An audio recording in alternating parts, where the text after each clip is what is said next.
What cities have you visited, and what's it been like?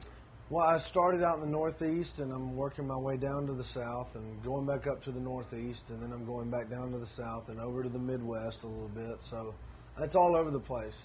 Do you like life on the road? I love it. Why? I love it. Well, I've been doing it for years, since I was about 18. So I kind of am used to the road wear.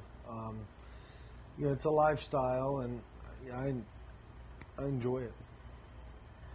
Do you like getting your music out to the public and getting their reaction? I love it. I mean, I've been a musician all my life, and now I have this great opportunity to be able to just spread the music everywhere.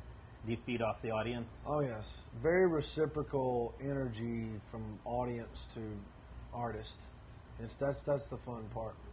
Tell me a little about your new single, Heaven Knows, that's just been released to radio.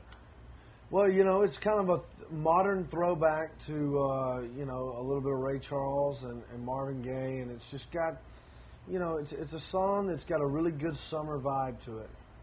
Was that the song you performed on the American Idol finale? Yeah. It was the song I performed on the American Idol. I just got a good summer feel to it. It's a summer song. And now you have a new book, Heart Full of Soul, coming out. Heart Full of Soul comes out July 10th. Beating the odds. That's what it's about. Being the gray-haired guy that wins. And what I've learned on the road up until this point that can be applied to everyday life, not just music. Are there any childhood anecdotes or stories? Oh yeah. Someone in the book used to enjoy lighting fires, but I'm not going to tell you who. And did it talk about when you first fell in love with music? It does. I think that's an important part of the book. It's just I think every musician should have a book that tells their story, because I think a lot of people just see what they see and they don't get the substance. This is a little bit of this book has who I am and the nature of me. What were your influences growing up? Was it family? Was it music on the radio? Music on the radio, AM Gold. What a great time period to digest music. 70s. Tell me a little bit about the Soul Patrol fans.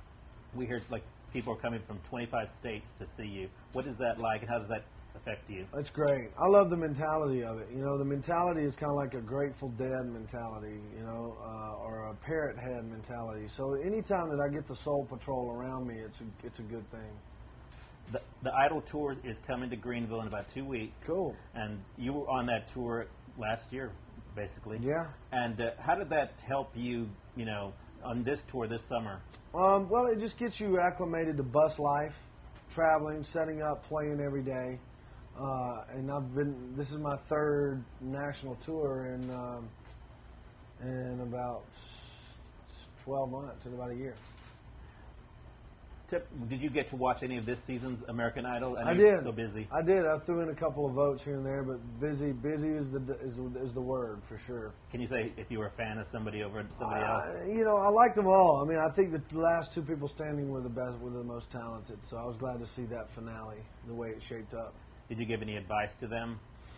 I enjoy the ride, enjoy the wave. It's a big wave, and it's an amazing opportunity, and people are going to be knocking at you, and they're going to be telling you you're great, and it's amazing. It's an amazing journey. Your season, who do you keep in touch with? I talk to Chris Daughtry every now and then. I talk to Elliot, and I see Catherine every now and then. What a great class! I see if you look on the charts, there's about 8 of us that are on the charts. So it was a great year for us, and I'm hoping that we continue. Tell me about the power of American Idol. Is that a really good training ground, do you think, for artists? I think it's show business. It's a crash course in show business, as much as it can be. And now you perform with a 6-piece band, is that correct? Yes. Can you tell me a little bit about them? Well, they audition in L.A. Some of them come from different parts of the country, and I wanted to make an eclectic group of soul and R&B and funk and hip hop, and I wanted to try to get all those incorporated into my sound, because that's who I am as an artist. So you guys have been working together a while. Yeah, since February 1st. Do you have any rituals before you go on stage? Well, one of the things that I like to do is I like to make sure I don't trip and fall going to the stage. So I'm very careful in going to the stage. Tell me about your love of the harmonica. When did that start? And I used to start. I picked up a harmonica when I was 16. I started playing harmonica off of air conditioners and planes, and I had an ear for music, so I started repeating sounds. do you have a collection of harmonicas? I do. I play Honor Special 20 harmonicas, so I'm into the collecting phase of harmonicas. Yeah. How do you decide which one you take on stage? Well, there's a big box of them, so I don't lose any of them. One last question: Simon, Paula, Randy, or Ryan? Which one do you miss the most? Which one do you miss the least? I miss Ryan Seacrest's wit, and Randy's, his music, his musicality, and Paula, she's a sweetheart, and that other guy, I don't know if I miss him or not. Wink, wink.